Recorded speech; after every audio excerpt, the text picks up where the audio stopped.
सोई भवतर कछु संशय नाही, नाम प्रताप प्रकट कलि माही। तुलसीदास जी महाराज जी रामायण जी में लिखते हैं, कलयुग में भगवान का नाम का ही सहारा है। जो भगवान का नाम लेते हैं वो भवसागर से पार हो जाते हैं। और युगों में तो जप तप यज्ञ हवन पुण्यदान ये करने पड़ते थे, लेकिन कलयुग में केवल भगवान का सहारा लेकर ही मनुष्य भवसागर से पार हो जाता है। ऐसी कलयुग की महिमा है। कलयुग समयुग आन नहीं, जो नर कर विश्वास, गाई राम गुण गण विमल, भवतर बिनहि प्रयास। यदि मनुष्य विश्वास करे तो कलयुग के समान कोई दूसरा युग नहीं है, क्योंकि इस युग में श्री राम जी के निर्मल नाम गुण का कीर्तन करके मनुष्य बिना ही परिश्रम भवसागर से पार हो जाता है। ऐसा तुलसीदास जी महाराज जी रामायण जी में लिखते हैं। इसलिए हम बड़े भाग्यशाली हैं जो भगवान ने हमें विशेष करके मानव जन्म दिया है। मानव जन्म का यह उद्देश्य है कि भगवान की शरण में रह करके भगवान का भजन करना चाहिए और सत्कर्म करते रहना चाहिए। हरदम पापों से डरता रहना चाहिए। भगवान को और मौत को हमेशा याद रखना चाहिए। अगर हम भगवान को और मौत को हमेशा याद रखेंगे तो हम पापों से बच जाएंगे।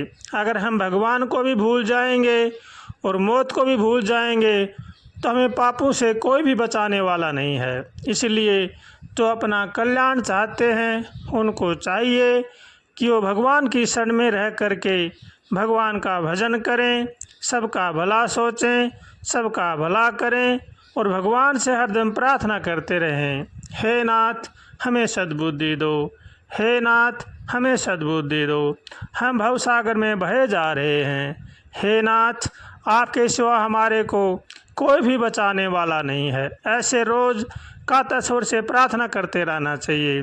प्रार्थना में वो ताकत है वो सीधी भगवान के पास पहुंचती है। जैसा हमारा भाव होगा, जैसा हमारी श्रद्धा होगी, वैसे ही हम भगवान के नज़दीक रहेंगे। इसलिए भाव से और श्रद्धा से भगवान का भजन करना चाहिए। कलयुग में न जप है, न तप है, न योग है।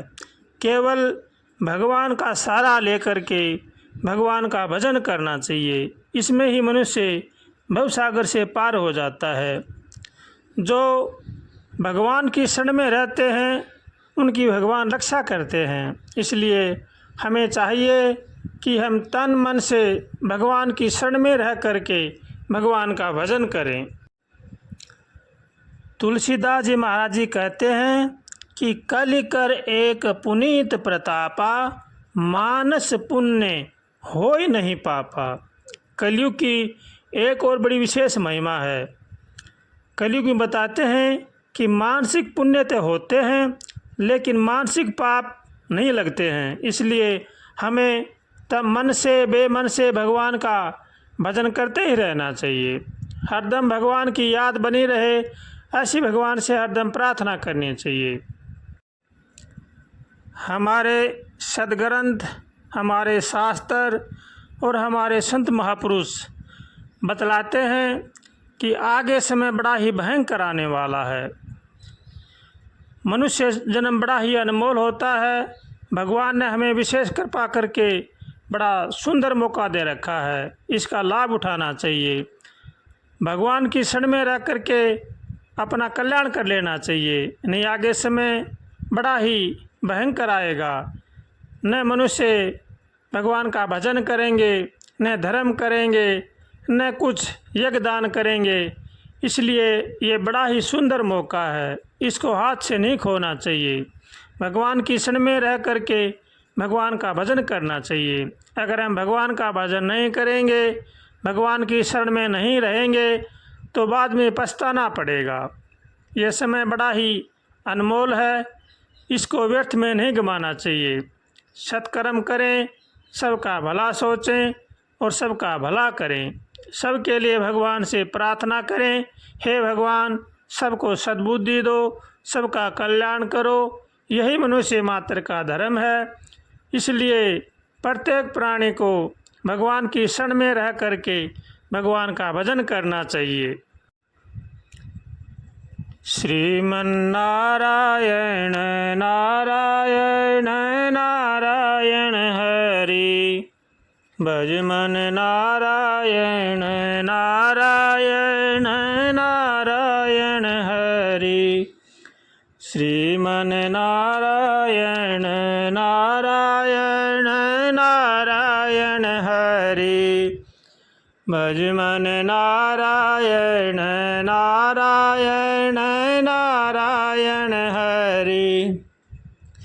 श्रीमन्नारायण नारायण नारायण हरि, भज मन नारायण नारायण नारायण हरि।